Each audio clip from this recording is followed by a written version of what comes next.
Okay, I see that the most of the participants are already in, so I'm going to go ahead and get started. I'm going to have my camera off just for now because I will have to continue to let people in, but in a little while you will see my face as well as hear my voice.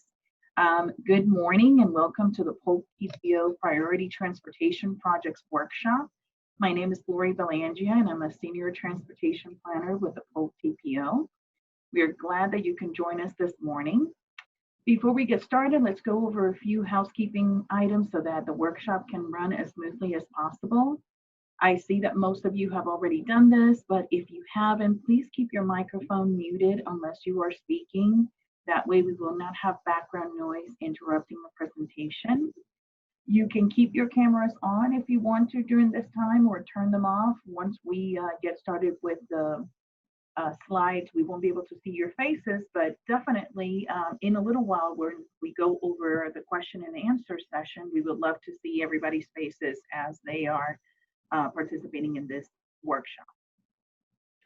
What we're going to do also, because this meeting is being recorded for future viewing, is to ask you to please drop your questions into the chat box. That way they can be recorded for other people who will view this in the future, and we also have a recording of questions and answers that were given. At the end of the presentation, either Ryan or myself will go over those questions and any other questions that you may have.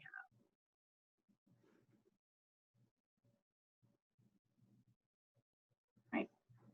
I'm going to move on to our next slide, which will talk a little bit about the agenda for today. Brian and I, are not doing this in any kind of formal setting, so we just want to briefly go over some of these items. I introduced myself and we'll be introducing a couple of other people in a moment. After that, either Brian or I will be taking turns going over the guidelines of the program, and also going over any specific things that you need to pay attention to as you are putting together your applications. After that, there have been a couple of changes to the FDOT application for the priority projects, and I see that we have Millie available, and hopefully she can go over some of those changes and any questions that you may have.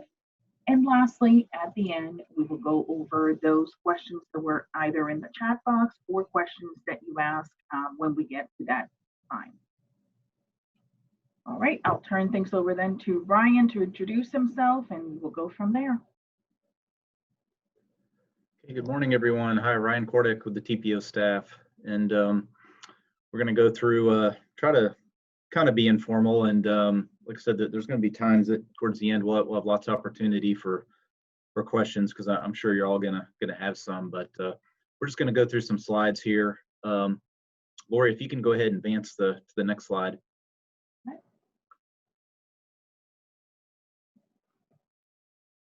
There we go. The main thing that we're going to be covering today is the guide. This is our guide to all the types of projects that we're soliciting for, and we're going to get into those in a little bit more detail. But if nothing else, if in doubt and you have questions, come back to this document because it contains a lot of information. Most likely a lot of your questions are answered there.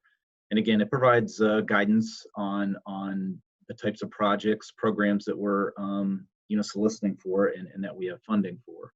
We're going to be talking about transportation alternative type projects, complete street projects, as well as trail projects. And to just back up a step, the really where a lot of this funding is coming from, how we're able to do this is these money, in a lot of cases, this is a federal money, that federally suballocated money that comes to Polk County and the Lakeland and Winter Haven urbanized areas. And FDOT, they look to the Polk TPO to help set the priorities for those projects. So that's really, again, the basis for the guide. And at the end of the day, DOT is asking us to prioritize these projects. So again, this is the process that we're going by. Lori, if you go to the next slide. I think before we do that, we just need to make sure that Millie is on the phone, since she will be that Millie is on the phone or otherwise, but that she's available so that we know when we turn things over to her for the application. Millie, are you here? I'm here. Can you hear me okay? Yes, we can. Good morning. Okay. Good morning. Okay, so we have Millie here, and we'll come to you when it comes to that part of the presentation. Okay, all right. All right. Mhm. So we funded one or two things with these funds that I alluded to earlier. And really going back about 5 years, we funded roughly $20 million worth of projects through this program. As I mentioned, a lion's share of these funds, they come to us by way of the Florida Department of Transportation. And again, we funded things like complete street improvements, neighborhood mobility type projects that I'm going to talk about in a few minutes, as well as trails, sidewalks, and various transit facilities throughout the county. Go to the next slide, Lori. Sure. It's a little bit of a delay, but there it is. So this is that I guess box of funds or funding, and I realize we have a number of folks on the call that are on our technical advisory committee of the TPO. You hear us talk about this from time to time. This is showing kind of it's an updated graphic that shows the amount of money coming into Polk, which annually is approximately $7.5 million. And then this is essentially the targets. These aren't set in stone, and it's not like every year we hit these targets. In some cases, it might be a little bit more in the way of maybe some intersection projects that we fund, or more on bike and ped type projects and what we're listing here. But again, this is a kind of a guide or guidance that we use to try to show how we're going to spend this money. And again, this year we have this number's been increasing. Oh gosh, over about the last 5 years, it's gone from about 5 million per year up to 7.5 million, and we funded quite a bit. If you look around in really any of our communities and downtowns areas, especially throughout the county, whether it's Auburndale, Haines City, Lake Wales, Lakeland, Winter Haven, Bartow, you'll see the fingerprints of these projects. You'll see them out on the road network, especially a lot of the state highway system. We've got a number of projects that we funded. If you go to the next slide, Lori. You know, the other side of this is it's a DOT and TPO program, and we're the ones that are setting the priorities for this for these projects that we're soliciting for.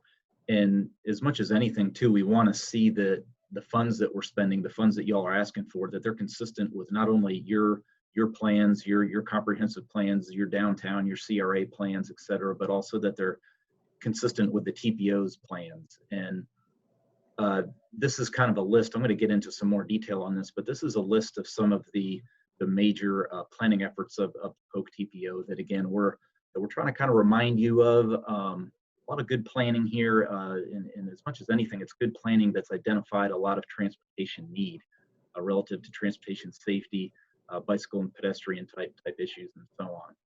I'm going to go ahead and get into get some of these programs in a little more detail.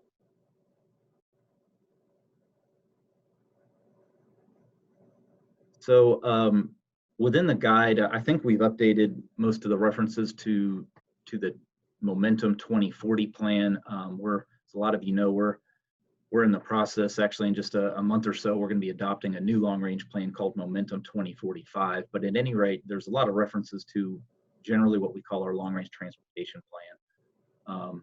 And again, there's several efforts or ancillary efforts related to the LRTP that we've done in recent years. And most specifically, our pedestrian and bicycle safety action plans. These were initially prepared in 2016. They were just updated earlier this year.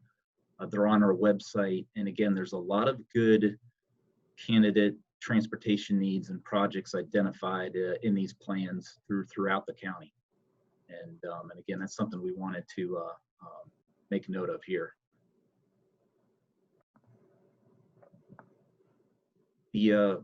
Another set of projects and another big planning effort of the TPO, a lot of you have been involved with. I think we've looked at upwards of 15 or so neighborhoods or smaller communities throughout the county where these are essentially environmental justice areas or areas where we want to give some special or additional consideration towards in terms of transportation planning and transportation need. They're a little bit different than a lot of areas in the county, and that if nothing else, a lot of the folks that live in these communities, they don't have an automobile. They walk or bike as their primary means of transportation. And what we've done going back 5 years or so is, again, we've evaluated these neighborhoods and come up with a number of candidate projects. A lot of transportation need has been identified in these areas, and we're essentially encouraging you all, to apply for projects in support of this effort. So there's about 15 neighborhoods around the county. Pretty much all the jurisdictions in the county have what we call neighborhood mobility audits, where we've, again, conducted more detailed evaluation, looking at recognizing that, well, if you don't have an automobile in these communities, what are some of the hindrances from getting like your house to school or house to church or to the transit route, the nearest transit station, for instance, and so on. And we've identified, again, a lot of candidate projects, a lot of transit supportive projects, safety projects, bicycle and pedestrian projects in particular.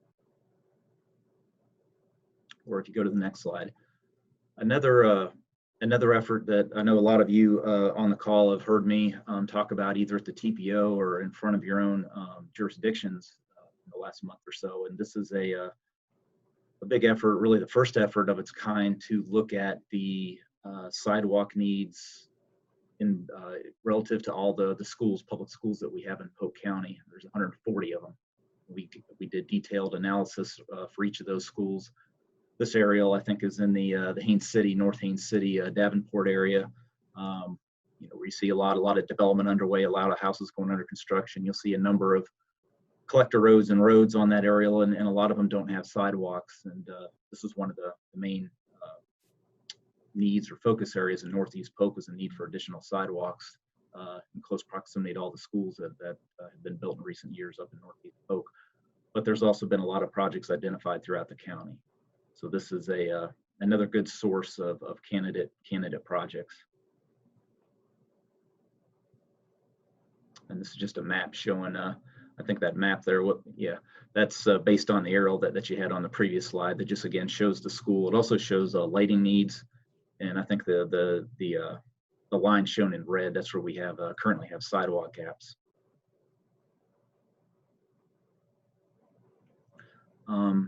Other efforts that we've done, a little higher profile, for some of our areas or corridors that have a high number, a great amount of bicycle pedestrian crash activity. And this is a map, actually it's a little bit of a dated map, but this is a map of the greater Lakeland area, showing where we've had injuries and fatalities for pedestrians and bicyclists in the Lakeland area. And then if you hit the button once, Lori, you'll see the corridors that we've identified, where we've spent upwards of $500,000 several years ago to identify complete street action plans for these corridors. The corridors depicted there were determined to essentially be the most unsafe in the Lakeland area. It's really a charge of ours, as well as the city of Lakeland, to try to develop improvements along a lot of these corridors. And again, these are there's a lot of good planning been done here, a lot of good documentation. And again, one of the reasons I'm showing all these documents that we've done, that we've worked with you all, and a lot of this is good information to include in a grant application. This is stuff that can drop right into your application. It's not like you have to dream it up or think it up. It's stuff essentially that, again, can drop right in. Go to the next slide, Lori. Similar for the greater Winter Haven area.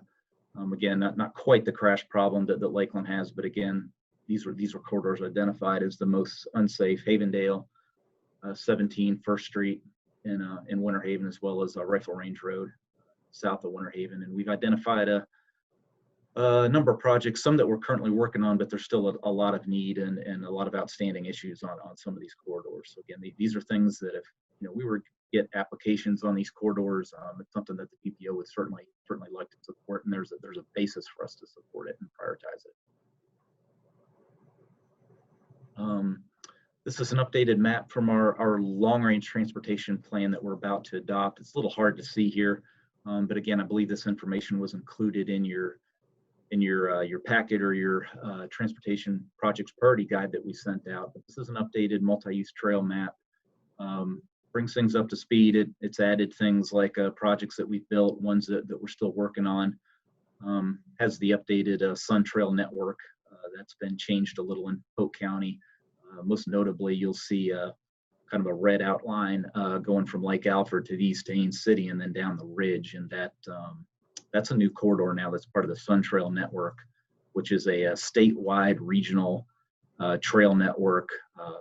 What's kind of shown in red is the portion of that statewide network in Polk.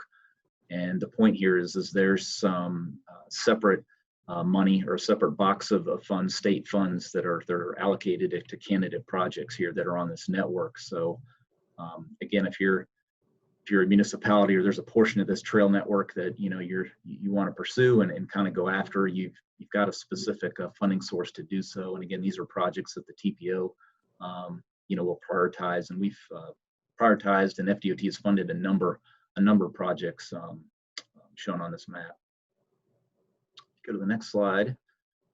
There's just a little bit more detail of that Sun Trail network. If you hit the button one more time, Lori, it'll show, quite a bit more detail. Again, we've updated this. One of the reasons showing this too is it's one thing to go after a grant, but it's, one thing you got to think of is, well, what is it that I'm going after? And, if there's nothing been done yet, it's just a line on a map. You're probably going to need something like an alignment or PD&E study to determine, the cost and the alignment of the trail and so on.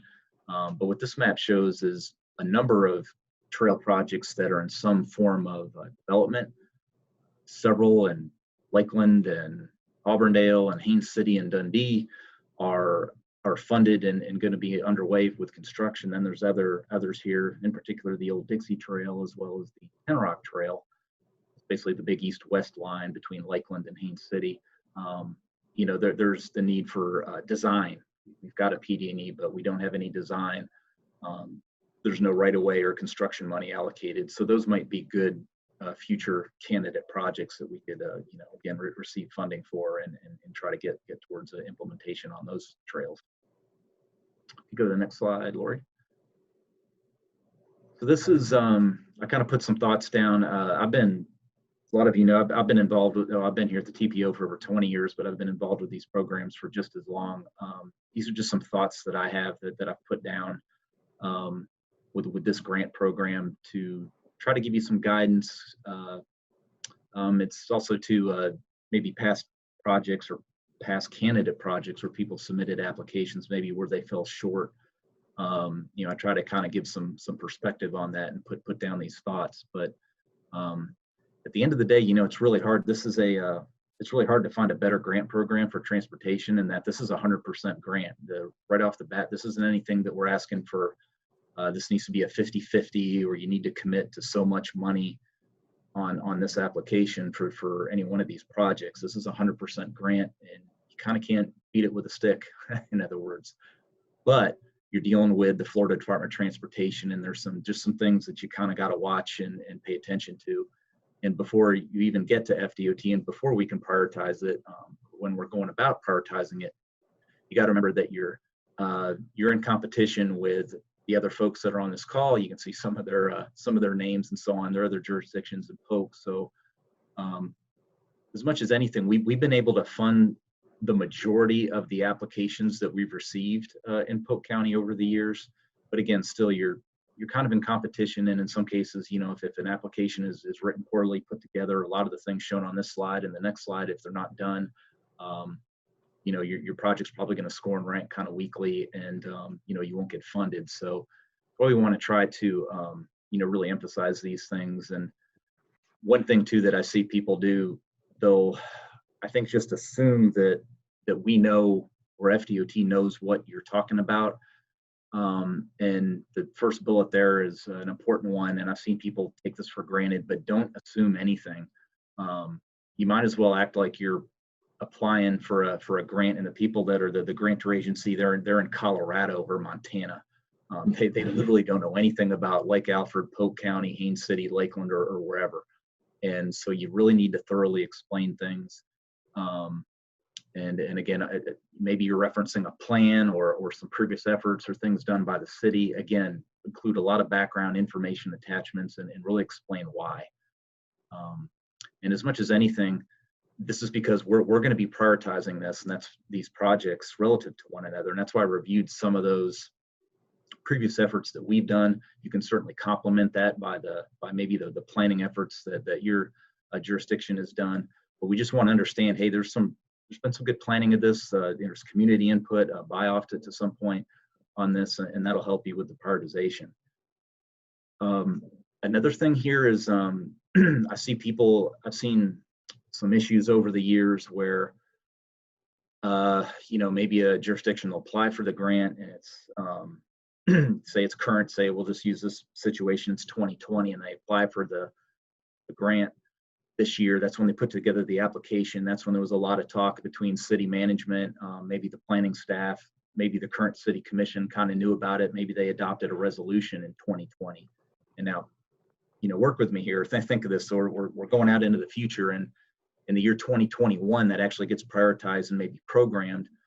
The year that it gets programmed might be 2025 or 2026. And during that time, the planner that wrote the application, maybe they leave or they're not affiliated with the project anymore.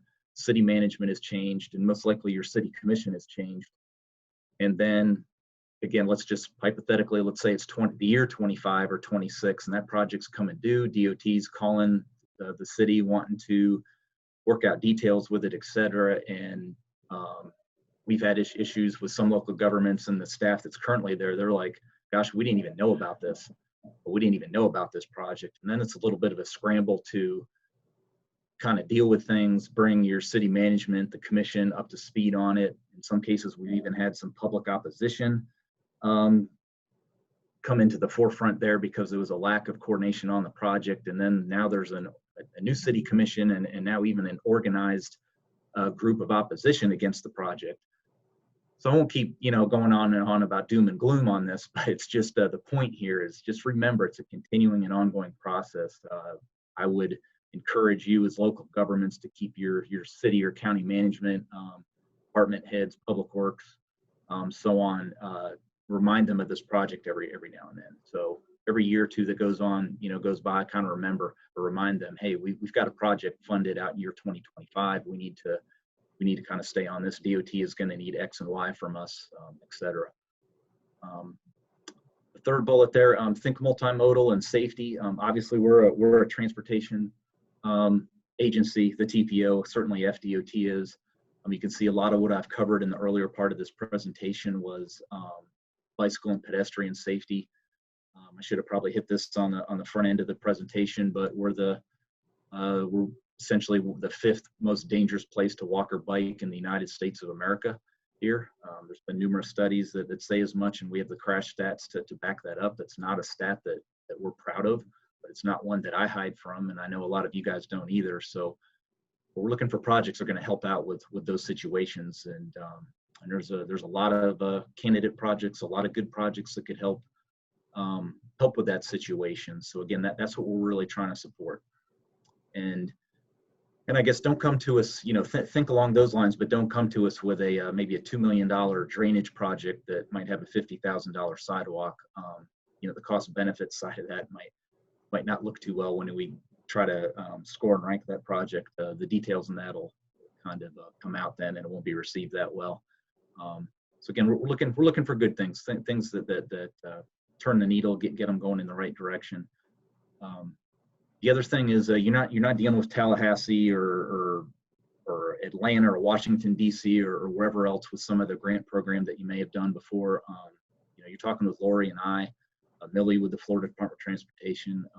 We're here, so if you've got a question, feel free to call and ask us. Drop us an email.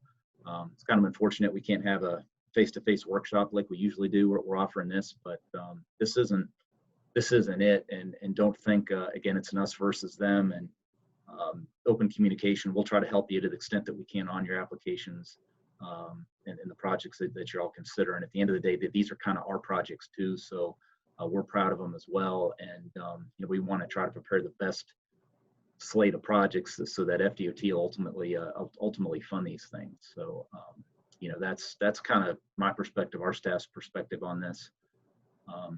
I think included in the application, you see that projects are due in a few months.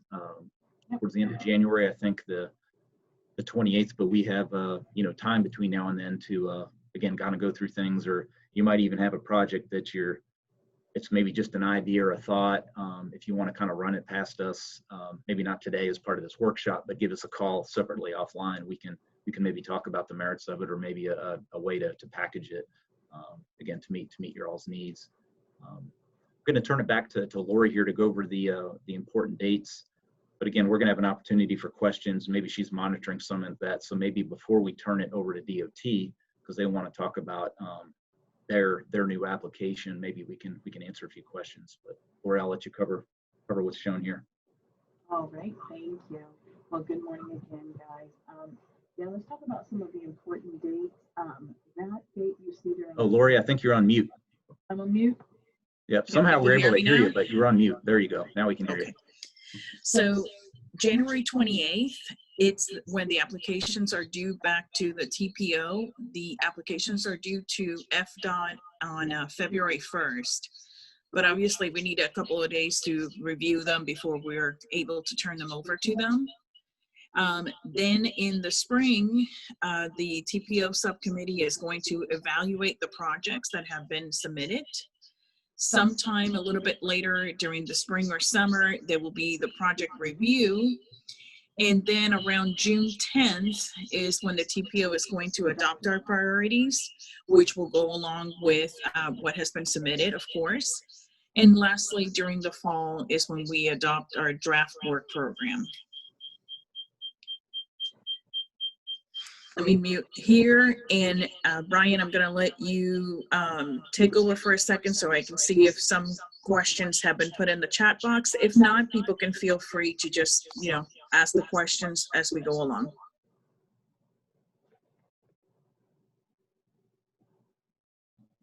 Yeah, we'll keep a look on that. Look out for questions. This is a part though too. I wanted to turn it over to FDOT if they have a few words. I think their application, it's pretty straightforward, but there's been some changes, and again, this is a good time for FDOT to provide their perspective and not to confuse everybody, but again, we're the planning agency, we're the prioritization agency here. That's the TPO's role. FDOT's role is to fund and in some cases even implement, construct these projects. So while a lot of things that we speak to is more along the lines of the need for prioritization. FDOT has an application, a different application, where they're looking for, project merits. They're looking at the cost feasibility of projects. So they need a lot more in the way of details on exactly what it is that you're requesting funding for. And again, that's what their application is about. I'm going to be quiet here. Hopefully, Millie, if you're still on, and any other DOT staff, maybe you could speak or to this application. Good morning, this is Millie.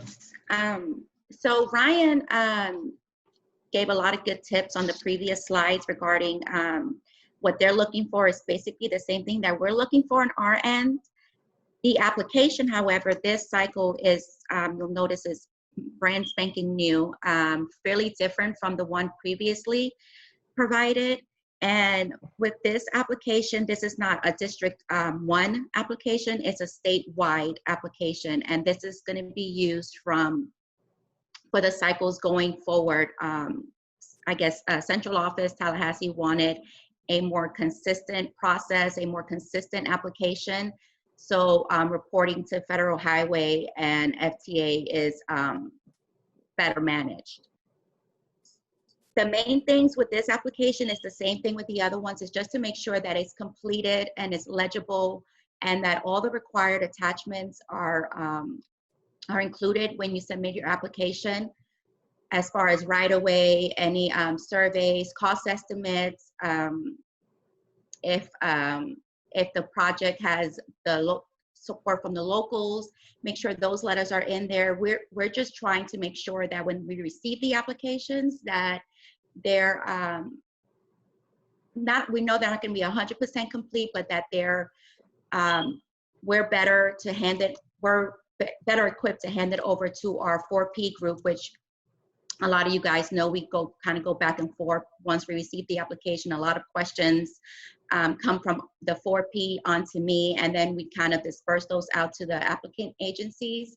So in that process, there's a lot of back and forth, and we're just trying to when we ask the questions, it's not to, we're not attacking the application. We're just trying to make sure that we have the answers that we need so the project can move forward and be programmed. I did invite Melissa Slater and Deborah Chestnut and Jennifer Marshall. Jennifer is over the PD&E. Deborah does the Sun Trails, and I don't see that they made it, but Melissa did make it on the call. She can maybe speak more as to the 4P process. That's her baby. So Melissa.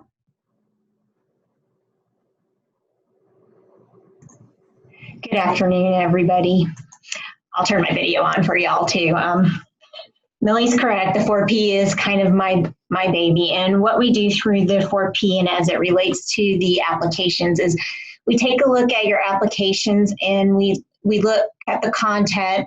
We look to make sure that any potential unforeseens that could pop up during design and construction, we try to tentatively identify, because what we like to do is get a good idea of the scope and the cost up front so that as you go through the design and construction process, you have the best scope possible so that you can have a successful project through construction, and we don't run into any funding issues where we get into the, the fifth year is now the new current year and construction costs have gone up dramatically and there's no longer funds to take it to the finish line. So that's what we're trying to do with the scoping, is basically it's identify any of those areas that may pop up. And Millie's absolutely right.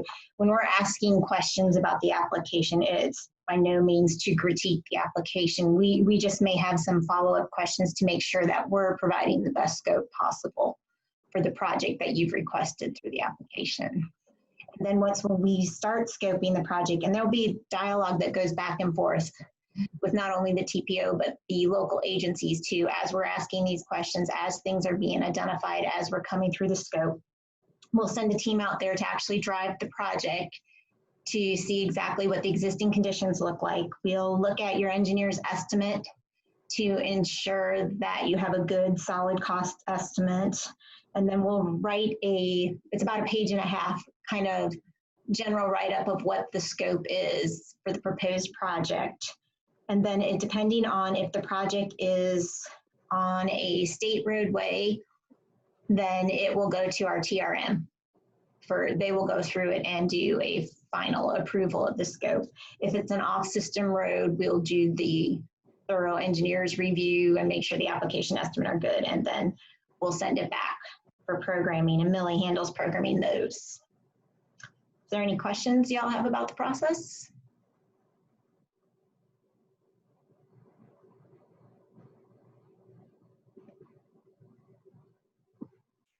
If anyone has questions and they happen to be muted, then you may want to unmute yourself so that we can hear.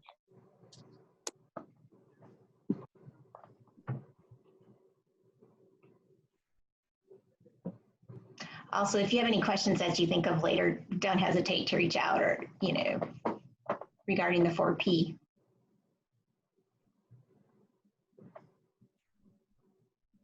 All right, Ryan, hearing no questions, I'm going to move into the slide, and then you can go over anything else you think we might have missed.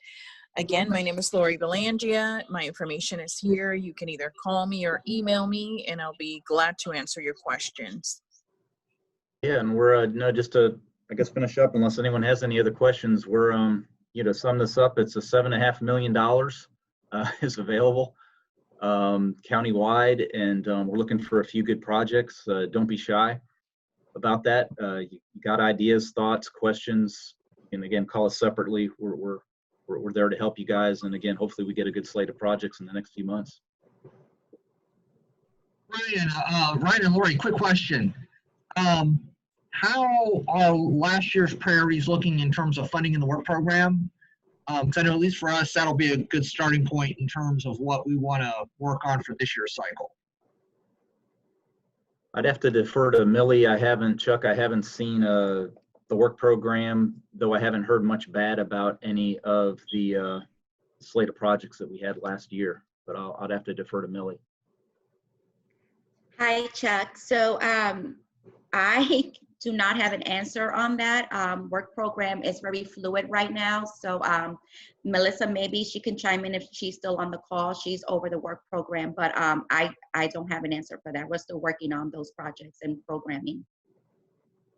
Correct. As you all know, we did not get our allocations till pretty much the last week in October. So we are fast and furiously still finishing up building the tentative work program. So everything's probably, I would say, about 4 weeks behind as far as what we're working on, because we didn't get our allocations from the revenue estimating conference, like I said, until the end of October. So we're still working through the tentative, and hopefully we'll be able to shut down the tentative at the end of November. Sorry, October's over. And then hopefully we're looking to it'll probably be public hearings later than you're used to seeing. We're tentatively looking at January for public hearings. As y'all know, obviously it was out there in the press that, we had a $1.5 billion revenue reduction in the 5-year work program for the state. Now, as it applies to SU, and not knowing off the top of my head, I think that stayed pretty stable since it is a federally funded program area. So hopefully more to come soon, but like I said, we're still building the tentative, so we haven't finalized it yet. We're just working our way through. Pretty much.